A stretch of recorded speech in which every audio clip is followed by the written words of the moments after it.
So we're looking forward to Gameweek 26, which is our first big double game week of the season. Obviously, it's big because first of all you have Mo Salah with two amazing fixtures, so I can imagine that his effective ownership is going to be massive. There's going to be a lot of triple captaincies being used if you still have your triple captaincy chip. And yeah, so this is probably one of the for a few people I would say a pivotal week of the season. It could be the shot in the arm that some of us need to get our season really going. So Greg, how's your last few weeks in FPL been since we've last recorded? I'm still recovering from that useless wildcard on New Year's Day. I think I've taken 20 points in hits just trying to fix my team. Wow, and that's crazy. It's been an absolute nightmare, but it's slowly getting back to where it should be. Yeah, man. So talking about wildcards, I pulled the trigger on mine last week Friday. Okay. Now going into game week 25 is like, no, I'm wildcarding, and to be honest, I had no plans to wildcard. Okay, but it was for some reason. Don't ask me why, but Martinelli getting that red card against Wolves was the trigger for me to go for it, and I'll explain more about that now. But that was the turning point to say just wildcard. And because my whole strategy got ruined for the next few weeks, planning for double game week 25 and 26 and then blank game week 27. So yeah, that was one of those things. But yeah, it's actually it's been okay. I actually got 80 points on game week 24, so largely thanks to Jota getting those. He got 16 and I captained him, so it was 32. And Trent, clean sheet. And Robertson, still such a low-owned player, has been something of a lucky charm for me so far. 2 double-digit hauls, 2 clean sheets. It's been really quite incredible. Well, 3 clean sheets in those 4 games, plus assists and so on. So it's been really, really quite a rank boost having him in my team. I know you have him as well, right? So I think the reason why... Sorry?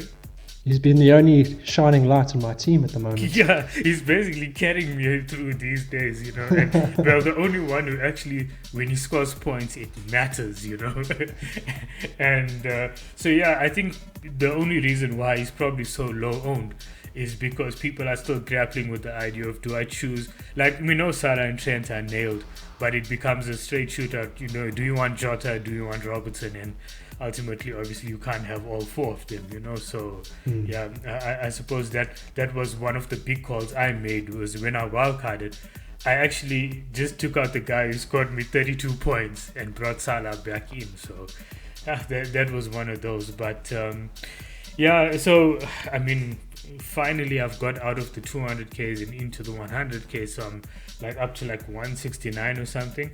And obviously we're recording now at the moment, which is just before the Manchester United versus Brighton game kicks off. So depending on how that game goes, I could end up seeing a little bit more of a green arrow as well tonight. Awesome. Yeah, I mean, I've been struggling to hold on to my top 10k rank, and I've actually fallen outside of the top 10k for the first time, I think, all the way since game week 3 or 4. I have a different set of problems. Yeah. Okay, I'm trying to move. But I'm going in the wrong direction. You're going in the right direction. Yeah, look, I think it's a little bit more easier where I am right now. But yeah, look, so just going back to the wildcard part. So I think what tipped it for me was, after getting that 80-point week, I mean, it was 80 points without any hits. I didn't even make a transfer, so it was so great to roll 2 free transfers going into this past weekend's fixtures, right? And then I made 4 transfers and took a -8, and my first feeling was, after just breaking out of the top 200k, I'm gonna fall back into it just by taking a -8 hit and fall, before a ball gets kicked. So I made 4 transfers, and I was like, no, but the issue, the fundamental issue I had with my team was, firstly, I don't rate the forwards in the game this season. I mean, yes, in footballing terms, they're good players, but FPL, yes, it's not so good, So, like for me, I'd rather have like Broja and Weghorst and what's the other guy I'm thinking of right now that I have in my team, like Josh King, because I feel the returns are so sporadic. It's the same as having like a Watkins and Antonio at the moment, So I wanted to try and take as much money out of the forward line as possible to give me more options, to go for like maybe an extra premium midfield if we're targeting a double game week or whatever it is. But then the other part was like, it's like you said, you mentioned Robertson. I felt like I was relying on like 3 players every week to get me points, and if they don't get me points, like I see red arrows, So I felt like my team needed a bit of a refresher, a little bit, and because of that, I said, okay, let me wildcard, and in essence, that helped me to first of all target the current double game week, game week 25 by having 2 United players over Bruno and Dalot.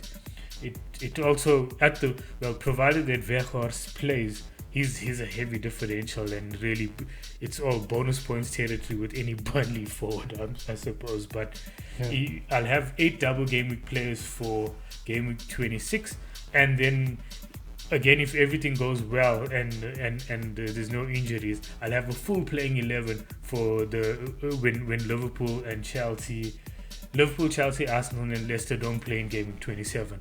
So I think I planned it out in such a way because Leicester do play. Leicester play at Burnley. They've got the one fixture. Yeah. Okay, that's right. Burnley have got the double, and the second game is against Leicester.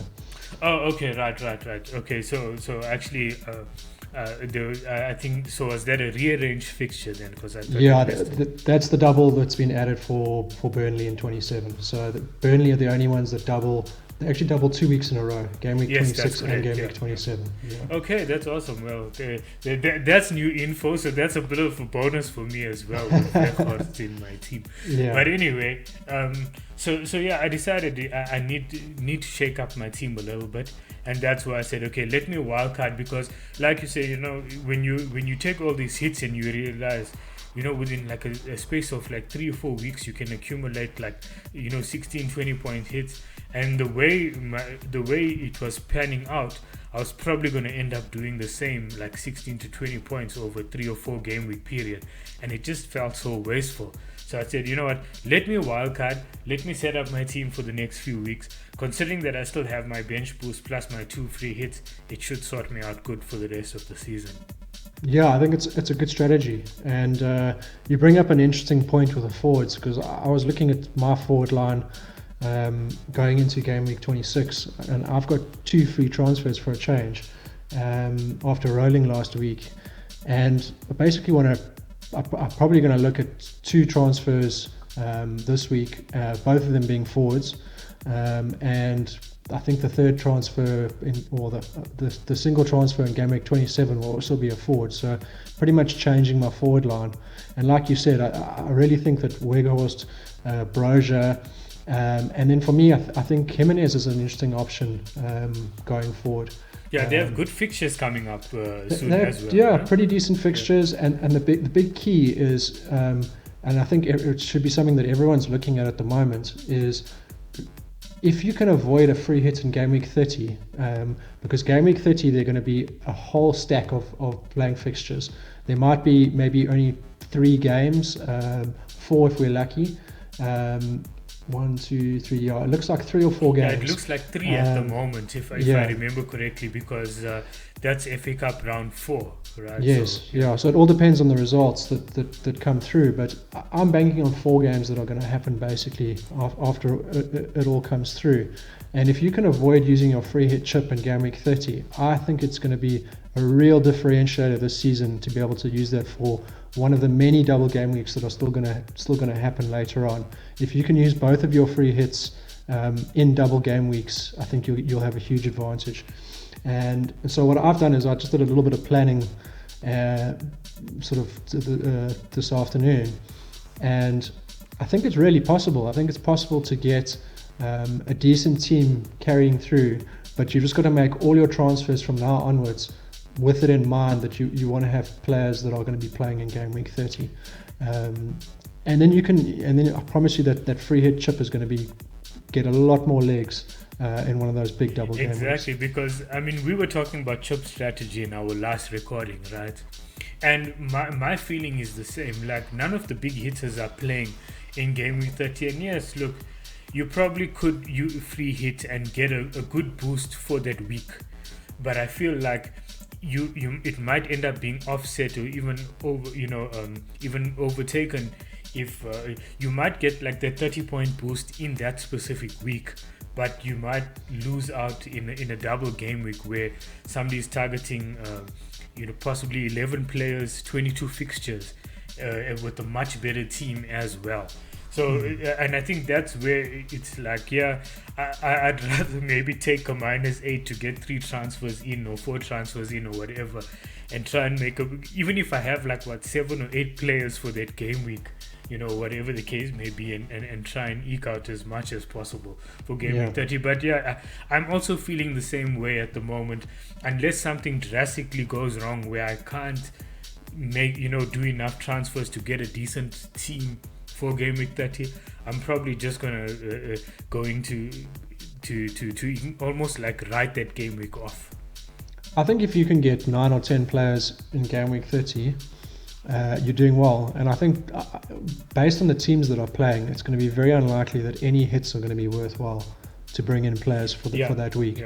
So I think if you can just minimize your damage in 30, people are going to be free hitting, and basically there's just not a lot of points up for grabs. You're going to have so many players from the same teams. They're not teams that are going to score. They're going to cancel each other out. They're not teams that are going to score huge numbers of goals. Whereas, when you, like you said, you start comparing, basically you've got 4 fixtures. You can only get 4 sets of bonus points. There are only so many goals that are going to be scored and so many clean sheets.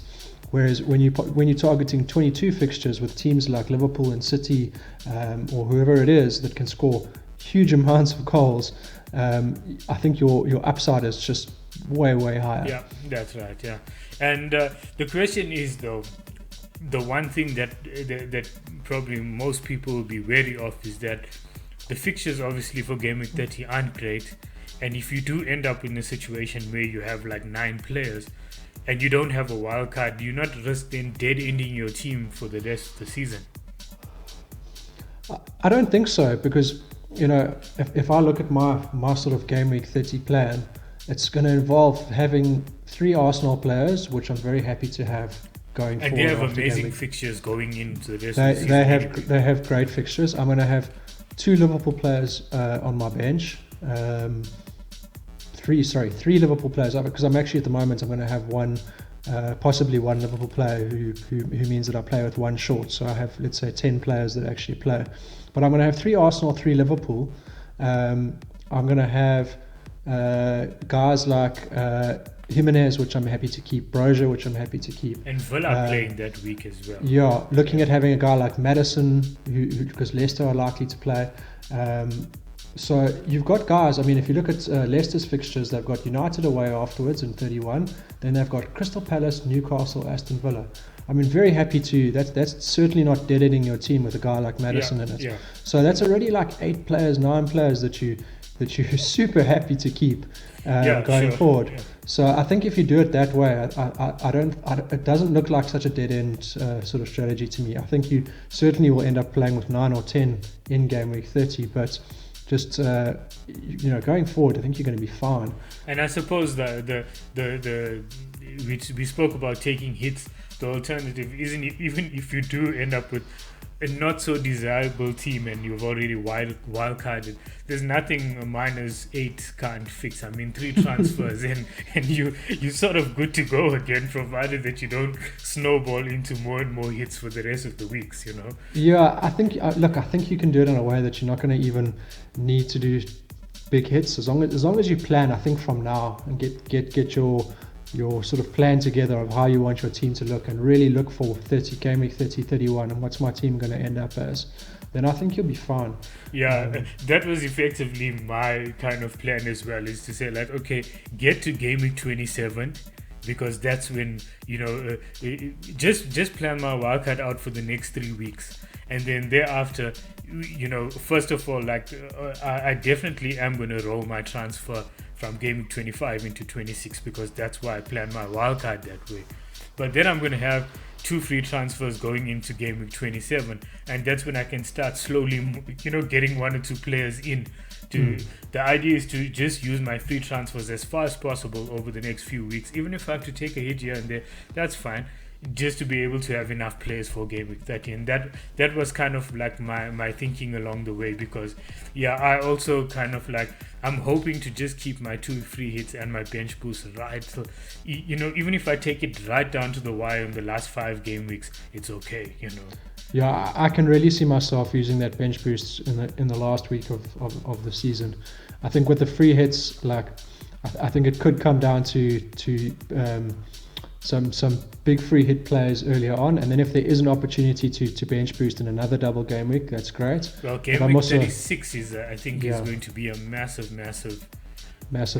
double game week. So all the big hitters, all the teams who go far in the FA Cup and so on, will most likely double in that specific game week.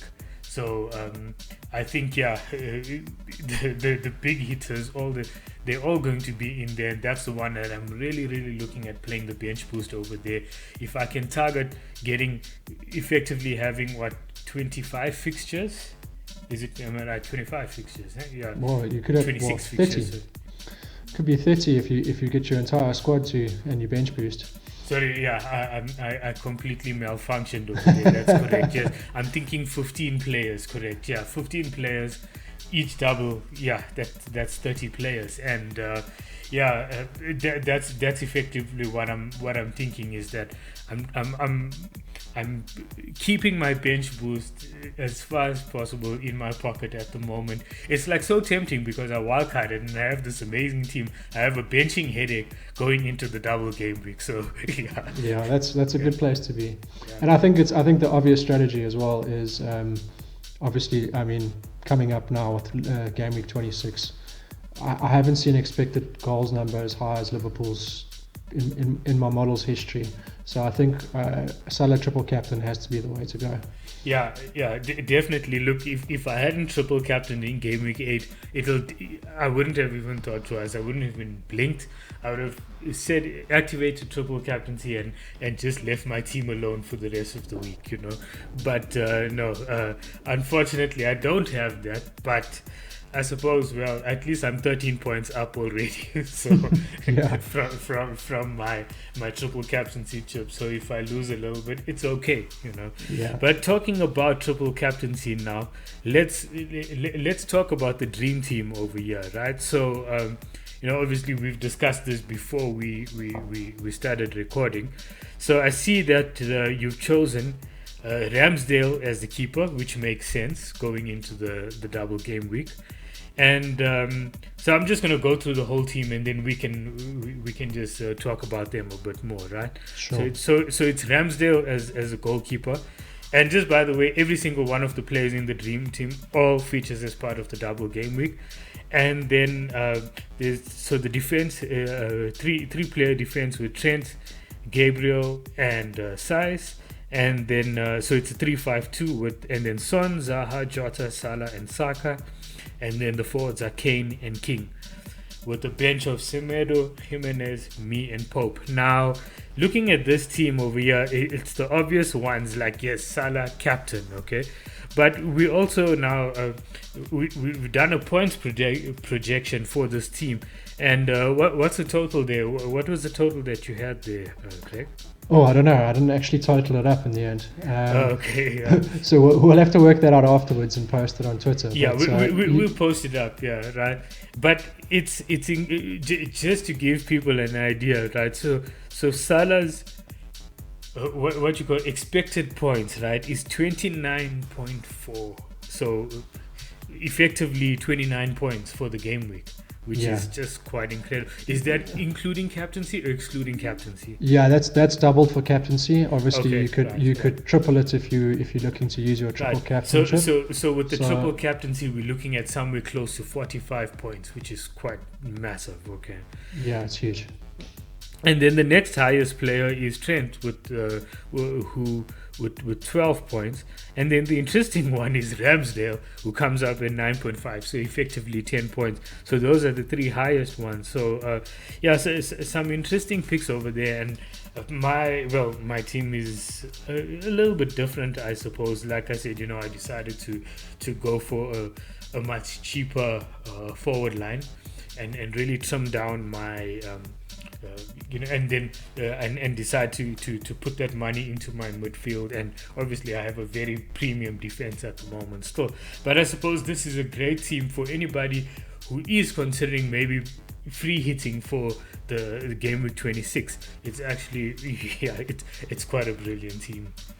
Yeah, I mean, if we look at the guys individually, I think Ramsdale, if you look at Arsenal, they're expected to they've got one clean sheet expected from the two games in terms of odds, which is incredibly high. So I think Ramsdale, you can almost bank on at least one clean sheet, I think, in those two games, along with saves. And then of course all these projections don't include bonus points, because yes, correct. Bonus points to project, you just may as well lick your thumb and stick it in the air, because it's really going to come down to individual performances. So this is all excluding bonus points. It's just purely based on the other stats, minutes played, etc. I mean, let's put it this way, right? If this is excluding bonus points, if Salah scores 15 points over those two game weeks, his chances are going to be in the bonus points as well. Anyway, so realistically, we're looking at something effectively reaching 20 points, I suppose. Yeah, I think that would be his expectation. I think if you went into the game week, the double game week, and gave me an over/under on Salah, I think that 20 points would be around about the mark. I don't think I would be taking any bets under 20 points. Under 20, say 10 each, and that's about it. Yeah. So I mean, I think that in terms of triple captaincy kind of answers it. I mean, a projected, that high projection is just a massive. And then also, the one thing I noticed the other day, and I was looking at defensive numbers, and I'm not sure if it's, I'm just going to go in and look that up quickly while we're talking here, but the team that has conceded the second, let me put it this way. Manchester City have conceded the fewest goals with 14 for the whole season. The next team is actually Wolves with 17 goals, which I found absolutely incredible.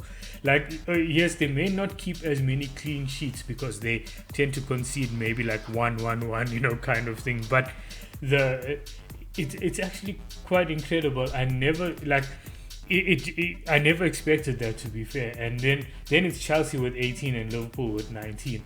I'll get to Liverpool more just now as well, because people keep on bringing up this high line thing, which actually I think is a lot of nonsense. I don't think it's a bad tactic. But anyway, so looking at your prediction, the model bringing up size into the double game week, I think based on what we're seeing there, he's projected to get 6.7, which is effectively 7 points over two games. But I think, yes, he definitely could be in for more. And he's also a goal threat as well. Okay, he hasn't been scoring that many, but he is definitely a goal threat at set pieces as well. Yeah, his expected goal number is actually quite high. Ranked among defenders, I think he's one of the top. And Wolves are expected to get 0.55 clean sheets for the double game week, which is not bad. I mean, if I think there's a real possibility that Wolves could pull 2 clean sheets out the bag. I think that, like you said, the defense is one of the best in the league, and you've got the added goal threat with Saïs, and Gabriel's sort of a similar goal threat for Arsenal, and we've seen him score a few goals this season already. He's another guy that I think would be very, very useful, but you don't want to overdo it. I think it is quite nice, not to pack in like too many players from the same teams. So it is nice to split it out a bit. And you do have Semedo as your other option, who's a little bit more sort of conventional as a wing back, where you would see your points more from assists. And would you consider Ait Nouri as well as at 4.3 million? Yeah, I think Kilman's also another good option. Yeah, he's I think any of those nailed guys as well in the team as well. I think any of those guys are good options, but I think if you can afford it and you can go for the best option, then Size is definitely good. Yeah, and just one more thing on Wolves, because like I said, I found the numbers so amazing here. So in terms of expected goals conceded, okay, Wolves have the expected goals number. They should have, technically speaking, conceded 29 goals this season, okay, which ranks them, let's say, which if they did, they would have been like the 5th worst, or they would have been down like somewhere in the middle of the table, right? But in terms of the variance between, or the delta between goals conceded and expected goals conceded, they by far, it's a difference of 12. So I mean, that is massive. The next highest is Chelsea, where the expected goals numbers is 23 effectively, but they've only conceded 18. So I mean, it just shows also that Jose Sa is a very, very good option, because that could also say that, yes, first of all, maybe the defense do make blocks and so on, but Sa has been a great keeper. He's made lots of great saves as well. Yeah, I think he's for sure an option. I think there are actually a few goalkeeping options around at the moment. I think Sarr, Ramsdale, Pope, all very good options. With Pope's got the added benefits of another double game week coming up next week, and and you can pretty much say the same for all the defenders from those teams. Tarkowski, all the Wolves guys, all the Arsenal guys. You pretty much can't go wrong. I think you just want to sort of spread your risk a little bit, and maybe. And also you want to leave spots open for the teams that you do want attackers from. Arsenal is you probably do want to look at one Arsenal attacker, whether it's Saka or Lacazette. Or Martinelli in my case, who got a red card. Yeah. Martinelli not so much anymore. So I found, like I said, I found those numbers quite amazing. And obviously you have Size in the starting 11, and then Semedo on the bench as well. So 2 Wolves options over there, right? And then next up is obviously Arsenal. Now, in terms of the variance between goals conceded and actual goals score, and expected goals conceded, should I say, Arsenal ranked 4th there as well. So they've conceded 25 goals, but they were expected to concede 28.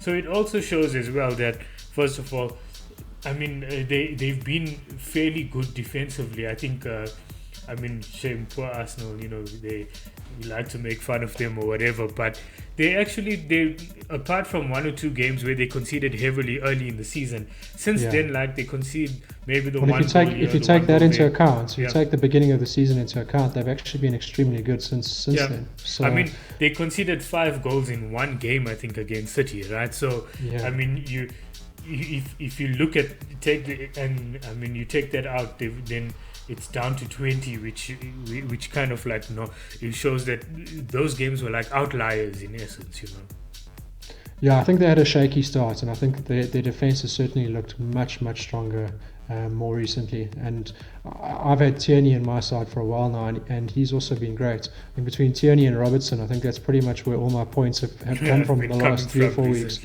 Yeah. And I think the defensive numbers have been great for Arsenal. Maybe, again, clean sheets, not so much, but Ramsdale makes a lot of saves as well, so he kind of makes up for it as well. So, and then if we move on to the midfield, you can see that, Son has got to be a decent option. He's projected at 9.1 points for the double game week. I think if you're going to go for a Spurs man, I think Son's the way to go. I think a lot of people will be avoiding Kane just because of his price tag, and I think that, like you mentioned earlier, the forwards this season just haven't been great, and actually trying to go for the real budget options is probably going to serve your overall squad much, much better than spending all that money on Kane. And locking money into Kane, especially at 12 million, And my issue with, especially with the forwards, if I go for someone like Kane, I can't even move him out of my team in one transfer.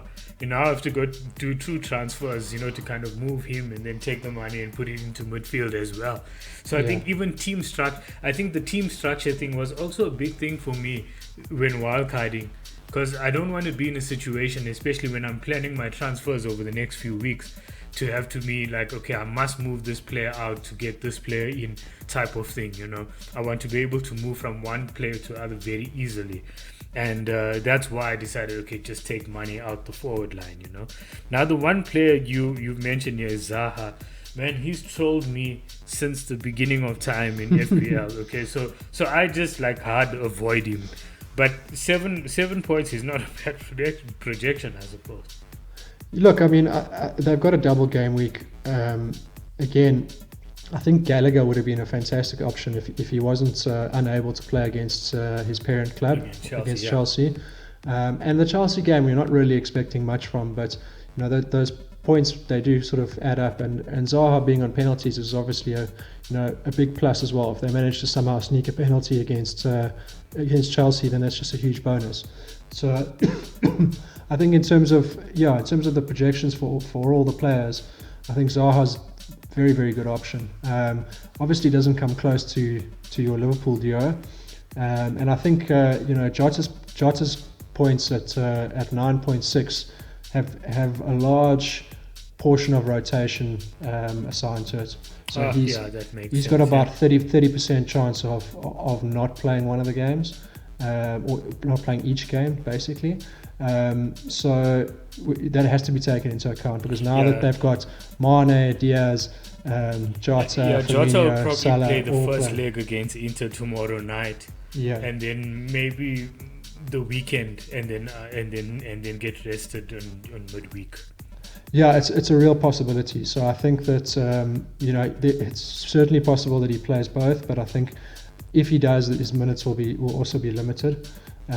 So I think it's kind of a tough choice whether you actually even go for whether you do go for Jota or not. His stats and numbers have just been so good this season, and the fixtures are so good that even if you get maybe 100 minutes out of him in both games, it might just be good enough. It's probably good enough anyway. And in Salah, you're just going to hope and pray that he plays both games. I don't really see Salah being rested. He's an absolute beast, and he just wants to play all the time. So I'll be surprised if he gets anything other than an early sub. Yeah, it's probably be 60 minutes and then, okay, you're off now, or something like that over there. Yeah. And then Saka is an interesting one, okay? Now, Saka is the player that, in theory, should be getting the points, where Smith Rowe was the one who was getting the points. But you called it early in the season where you said, it seems unsustainable, and that's exactly what it was. You can't just keep on coming off the bench all the time and scoring a goal here and there and getting your FPL manager's points. So the sun run had to end for Smith Rowe, but I think Saka's also, watching some of the Arsenal games, he looks like the biggest threat on the field for Arsenal as well, and he's been in great form, and the numbers are starting to really back that up as well. So it's a bit of a toss up whether you go for more Arsenal defenders, because I think Saka's very close in projection to a guy like Tierney. But I wouldn't be loading up with like 3 defenders from Arsenal. If you've got Ramsdale as well, I wouldn't be loading with 3 defenders from any team. Exactly. So I think it's nice to split it up a little bit and bring in Saka as one of your attackers. Okay, that's an interesting one. Obviously, looking at this team so far, and I suppose we'll do a Gameweek 27 episode, but naturally I can see a little bit of an issue here, because 5 of these players 6 of them don't play in Gameweek 27, which we'll get to that in our next episode. But but I suppose based on this bench that you have over there, they could all just come in, and you'll just be one transfer short of having a full 11 as well. So that's one thing to consider. Yeah, if you can, it all depends on your team makeup. Obviously, which guys you're going to bring in based on these numbers. The Burnley double is very attractive, and I think it's more attractive actually for their defense than it is for their attackers, because their attacking output expected on game week 26 is not very high. So you almost want some sort of Burnley defense that you can carry through for both weeks. And then I'm actually looking to bring in the Burnley attackers in game week 27 for that double. They're the only team that double. They're going to be, possible captaincy options. You can look at like Weghorst or Cornet. Definitely something to consider. They're not really like a whole host of other teams that you'd want to, or players that you want to put the armband on, because City are probably your next best team to target for game week 27. And with the Champions League back, all I can say is good luck.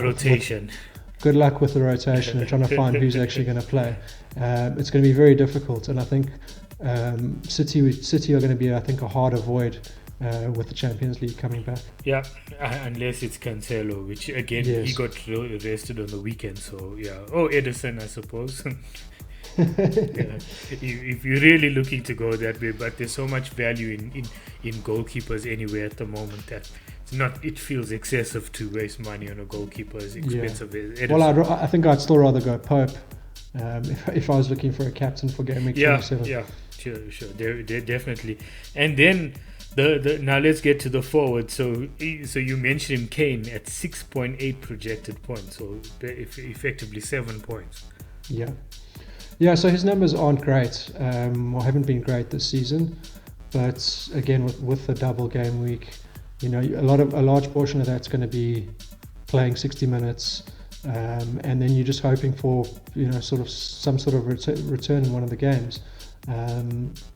That can stack up. I mean, we all know that Kane's capable of big numbers, and he's not going to stay quiet forever. But his season hasn't been great. That's why I still way prefer, if you are going to go for one Spurs asset, I would go Son, and I'd look at maybe going Weghorst early, or even a guy like Brozier, who doesn't have a double game week. Everton at home doesn't look like a terrible fixture. Yeah, so I mean, looking at Kane's numbers, you mentioned it hasn't been that great. If his price was like half of what it is now, I'd consider him. But at the moment, it's like if I was free hitting, okay, maybe, you know what, it's a double game week, so why not, But it kind of shows you how thin the forward options are at the moment. Exactly. The double game week, I mean, he's only 0.4 projected points higher than King, and we all know that King hasn't been particularly impressive this season. By himself. So, yeah. And then the next one you spoke about, or you mentioned King, which is very low returns, but he is there. So I suppose, you know what, well, he is a double game week player, you may as well take a chance. Now, I think if ever he's going to return, it's going to be Aston Villa Crystal Palace. I think that's the best double game week sort of opportunity you have with him. With the wild defenses that he's facing. I think it's got to be a last grasp. I don't think you want to be owning any Watford forwards after this double game. Yeah. So here's the thing, right? My forward line, like I said, when I wildcarded, is Broja, Weghorst, and King. So Weghorst is my most expensive forward at 6.5. I brought him in because, don't ask me why, but this thing about I love watching these tall, lanky strikers, these brute forces play, and I figured at 0.5% ownership or whatever, double game weeks coming up, I'm just gonna bring him in. It's like it's almost like he's a free hit, if that makes sense. In the team, it's like, I'm not going to have any issues benching somebody at that price, you know what I'm saying? Yeah. So it's not like, I'm bringing him in and he's expensive and he's holding up a place in my team. But yeah, so I'm kind of like just going to be rotating between these forwards as and when I see fit. But because of the double game week, I'll most likely will play King and Weghorst, because they like you said, they both double. But now the question always comes up is, It's always only natural because most of us, if we're not free hitting, we're not gonna have 11 double game week players for this game week, right? But now there are some attractive fixtures for single game week players. Now Newcastle have been resurgent over the last few weeks, but West Ham and Jared Bowen in great form at the moment plays Newcastle, right?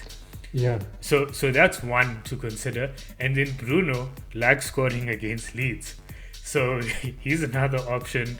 And you're saying Bruno because I have him in my team, and I'm kind of caught in two minds at the moment. Do I pull the do I pull the trigger on another transfer and bring in like Son for Bruno? You know, so like there's all of these kind of permutations in my head, and I'm not saying that, you know, I'm closing myself off. I'm not closing myself off to that at all, because it's still a long time to go until the game week starts, right? But do you think that it's sometimes just worth not overthinking it and just playing the fixtures and going for the single game week player? I think you do to a degree have to go with the form as well. For me, Bowen is just a must keep, and you know I'm going to certainly be playing Bowen against Newcastle at home. He's going to be one of. I've only got two single game week players this week. It's Cancelo and Bowen, and I just can't see myself not playing either of them, regardless of whether they have a double or not. So West Ham I've actually found to be have been quite poor over the last few games, but Bowen has been the guy that's didn't matter how badly West Ham have been playing, he's still been scoring goals. So yeah, he's got a Midas touch at the moment. Yeah. He's everything is just turning to gold with him right now. Whatever he's doing, he's in the zone now. Yeah, I would stick with Bowen. But Bruno, is almost the opposite argument. You know, he hasn't been in form.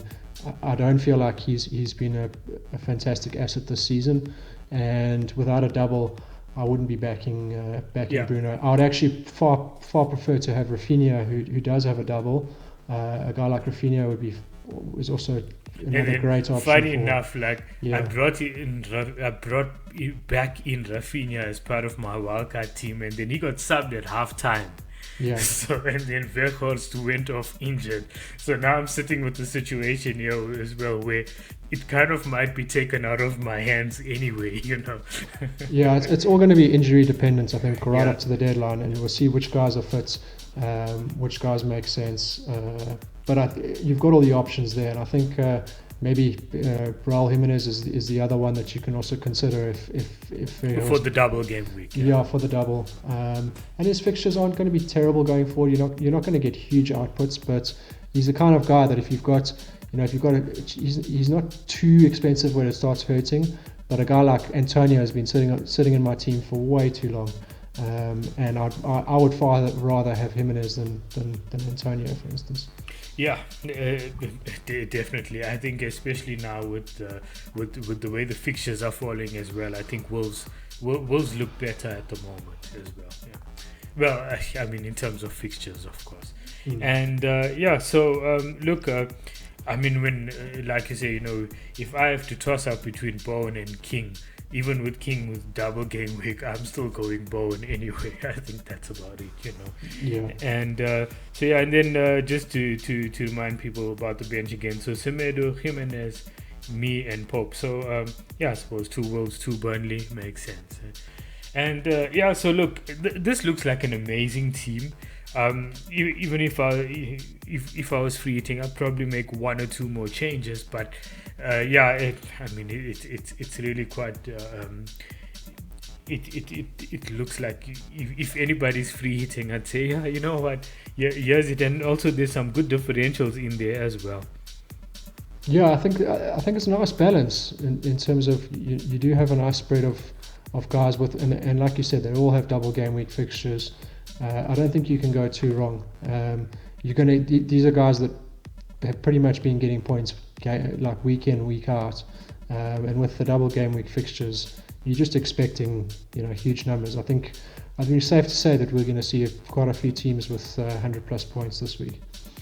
Yeah, well, I hope I'm one of them, and I hope it's one of those weeks where when you get 100 points, it actually means a green arrow and not just making safety score, you know. Exactly. Yeah, no, dude. Yeah, I'm actually looking forward to it. Like I said, you know, after getting, you know, that green arrow last week in Game Week 24, I felt like I needed it sometime soon, because I was just kind of like, you know, stuck in that same rank for like 2 or 3 weeks, you know. So that really kind of it felt like my breakout week, and now I'm like, you know, kind of like 90 points off the top 10k. So yeah, I'm just hoping I can just get 1 or 2 more game weeks like that. And if I can do that, and while still armed with my chips intact, well, except for triple captaincy and wildcards, I feel, yeah, I have a good shot of doing it.